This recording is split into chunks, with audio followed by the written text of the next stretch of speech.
Selamat datang pemirsa, kembali lagi di UTV bersama saya Alan. Yang sebagai saya di sini akan membawakan berita yang terkini dan terbaru dari UTV.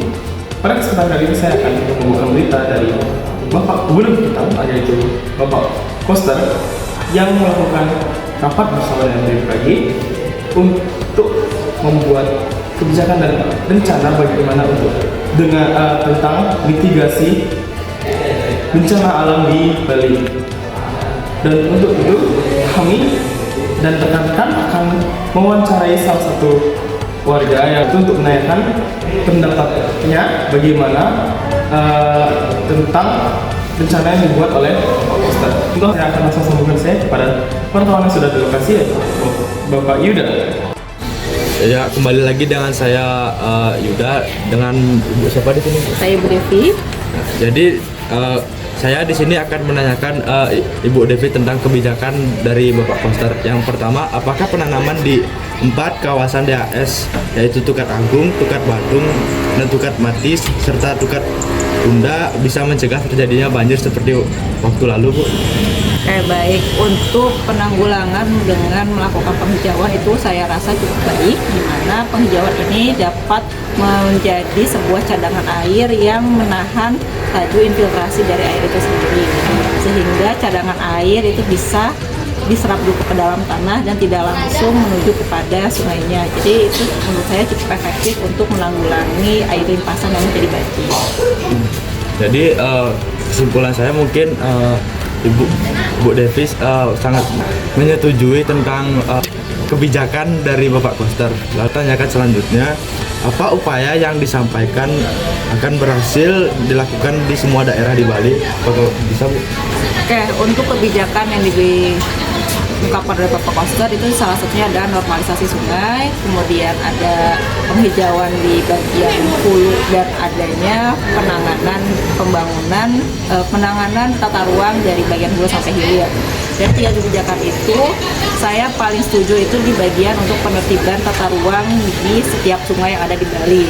Dikarenakan karena banyaknya pelanggaran tata ruang di Bali yang menyalahgunai aturan pembangunan di daerah aliran sungai, sehingga air yang seharusnya menyerap di bagian daerah aliran sungai itu tidak terserap oleh tanahnya, sehingga langsung menuju kepada sungai. Kemudian normalisasi sungai itu juga sangat dibutuhkan, di mana sekarang pengembangan di Bali sudah sangat tinggi dikarenakan di bagian hulu sungai terdapat banyaknya pembangunan villa-villa yang baru, sehingga normalisasi sungai menurut saya itu juga salah satu usaha yang harus disegerakan dilakukan di bagian hulu sampai hilir sungai, karena kan untuk banjir ini terjadi di banyak hilir-hilir sungai di Bali. Jadi menurut saya untuk kebijakan Bapak Kos ini akan berhasil di setiap titik di Bali, tetapi harus ada catatan di mana semua pihak harus saling membantu, dari pihak penataan ruang, BPBD,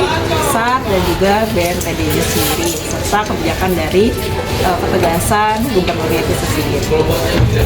Ya, mungkin saya ingin bertanya sesuatu, Bu. Misalnya tata ruang itu kayak apa, Bu, maksudnya tata ruang? Oke, tata ruang sendiri itu adalah penataan ruang kota atau pembangunan yang disesuaikan dengan aturan-aturan yang sudah ditetapkan oleh pemerintah. Salah satunya adalah tidak diperbolehkan membangun 6 meter dari bibir sungai. Tapi yang kita bisa lihat itu di sepanjang sungai di Bali itu banyak pembangunan, bahkan ada pembangunan yang melewati dari bibir sungai atau dibangun di atas sungai. Kemudian untuk tata ruang sendiri itu sudah ada tercantum dalam yang namanya rencana pembangunan jangka panjang dan juga rencana pembangunan jangka menengah. Banyaknya di pembangunan di Bali itu tidak mengikuti peraturan itu, membangun di zona merah, serta membangun dengan melanggar yang namanya IMD atau tidak memiliki izin membangun bangunan, sehingga pengawasan dari pusat juga cukup lemah untuk di Bali sendiri. Bagaimana solusi lain yang bisa dilakukan untuk mitigasi bencana di Bali jika upaya yang disampaikan Bapak Koster tidak berhasil? Bagaimana tanggapan itu? Baik, untuk skema dari mitigasi bencana sendiri itu ada beberapa tahap. Di salah satunya untuk bagian mitigasi itu adalah mempersiapkan itu adalah membuat peta yang menunjukkan lokasi-lokasi yang rawan bencana. Itu sudah mulai digencarkan oleh Bapak Koster. Itu diharapkan bisa disebar luaskan kepada masyarakat, dan masyarakat pun ingin mendapatkan sosialisasi dari pemerintah agar tidak melanggar aturan pembangunan dan juga lebih mawas terhadap bencana. Nah, untuk masalah berhasil atau tidaknya atau tidak ada solusi lain, sebenarnya solusinya sudah bagus, itu tergantung pada pelaksanaan dan pengawasan. Pertanyaan terakhir saya, sebagai warga Bali, untuk mengurangi dampak bencana alam di Bali, apa yang harus kita lakukan? Mengurangi dampak bencana, spesialnya atau lebih tepat untuk banjir, itu yang paling mudah adalah tidak membuang sampah di sungai, kemudian tidak membangun bangunan di wilayah yang terlarang atau zona merah, kemudian melakukan atau rutin membersihkan gorong-gorong dan juga menormalisasikan selokan-selokan yang ada di sekitar rumah kita. Mungkin segitu saja wawancara dari saya Yuda dengan Bu Devi. Saya tutup dengan